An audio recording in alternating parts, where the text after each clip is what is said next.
ತಿರುಪತಿಗೆ ಹೋಗಿದ್ ನಾವು ಏನೆಲ್ಲ ಪಾಠಗಳು ಬಿದ್ವಿ ಅಂತ ಪಾರ್ಟ್ 1 ಅಲ್ಲಿ ನೋಡಿದೀರಾ. ಮೇಲೆ ಹೆಂಗಿದೆ ಮತ್ತೆ ಏನ್ ಮಾಡಿದ್ವಿ ಅಂತ ಈ ವಿಡಿಯೋದಲ್ಲಿ ನೋಡೋಣ.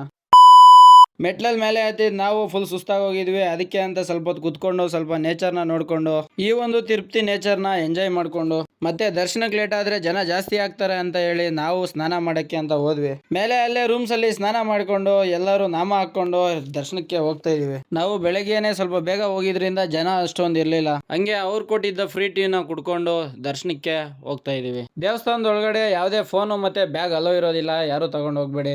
ಹಂಗೆ ಕೌಂಟರ್ ಅಲ್ಲಿ ಸರ್ವದರ್ಶನ ಫ್ರೀ ಟಿಕೆಟ್ ನ ತಗೊಂಡು ಮತ್ತೆ ಬ್ಯಾಗ್ಸ್ ಫೋನ್ಸ್ ಅಲ್ಲೇ ಲಗೇಜ್ ಹತ್ರ ಕೊಟ್ಟು ಡೈರೆಕ್ಟ್ ದರ್ಶನಕ್ಕೆ ಹೊರಟೋದ್ವಿ. ಬೆಳಗ್ಗೆ ಒಳಗಡೆ ಹೋಗಿ ನಮಗೆ ಕಂಟಿನ್ಯೂಸ್ 14 ಅವರ್ಸ್ ಆದ್ಮೇಲೆ ನಮಗೆ ದರ್ಶನ ಆಯ್ತು. ನಾವೆಲ್ಲ ದರ್ಶನ ಮುಗಿಸ್ಕೊಂಡು ಇಲ್ಲಿಗೆ ಬರೋಷ್ಟೊತ್ತಿಗೆ ನಮ್ಮ ಫೋನ್ಸ್ ಎಲ್ಲ ಸ್ವಿಚ್ ಆಫ್ ಹೋಗಿದ್ವು. ಯಾವ್ದೋ ಒಂದು ಫೋನ್ ಮಾತ್ರ ಸ್ವಿಚ್ ಆನ್ ಅಲ್ಲಿ ಇತ್ತು. ಅಲ್ಲೇ ಮೇಲೆ ಲಗೇಜ್ ಕೌಂಟರ್ ಹತ್ರ ನಮ್ ಬ್ಯಾಗ್ಸ್ ಎಲ್ಲ ಈಸ್ಕೊಂಡು ತಿರುಪತಿ ಎಲ್ಲ ಮೇಲೆ ಸ್ವಲ್ಪ ಸುತ್ತಾಡಿದ್ವಿ. ಹಂಗೆ ವೆಂಕಟರಮಣ ಸ್ವಾಮಿಗೆ ಗೋವಿಂದ ಗೋವಿಂದ ಅಂತ ಕೈ ಮುಗಿದು ಎಲ್ಲರೂ ಒಂದೊಂದು ಫೋಟೋ ತಗೊಂಡ್ವಿ. ಫೋಟೋಸ್ ಎಲ್ಲ ತೆಗ್ದಿದ್ದಾದ್ಮೇಲೆ ಲಡ್ಡು ಕೌಂಟರ್ ಅಲ್ಲಿ ಲಡ್ಡುನ ತಗೊಂಡು ಮನೆ ಕಡೆ ಬಂದ್ಬಿಟ್ವಿ. ವಿಡಿಯೋ ಇಷ್ಟ ಆಗಿದ್ರೆ ಫಾಲೋ ಮಾಡ್ಕೊಳ್ಳಿ. ಇಷ್ಟು ಈ ಒಂದು ವಿಡಿಯೋ, ಮತ್ತೆ ನೆಕ್ಸ್ಟ್ ವಿಡಿಯೋದಲ್ಲಿ ಸಿಗ್ತೀನಿ. ಬಾಯ್ ಬಾಯ್.